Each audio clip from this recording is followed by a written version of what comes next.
Друзья, в Казахстане задержали а-ля бизнес-вумен Караганды, которая оскорбляла весь казахский народ. Называла нас калбитами, не говорила казахский язык, а говорила калбитский язык.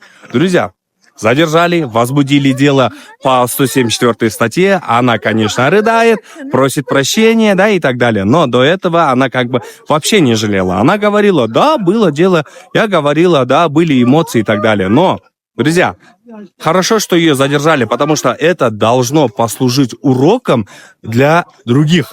Потому что сейчас молодежь не употребляет такие слова, как колбиты и так далее. Это отголоски нашего прошлого, нашего плохого прошлого, как говорится, Советского Союза, да. Значит, ее родители по сей день говорят в сторону казахов колбиты. Это лично мое мнение, потому что если родители не будут говорить так, откуда знать такие слова молодежи?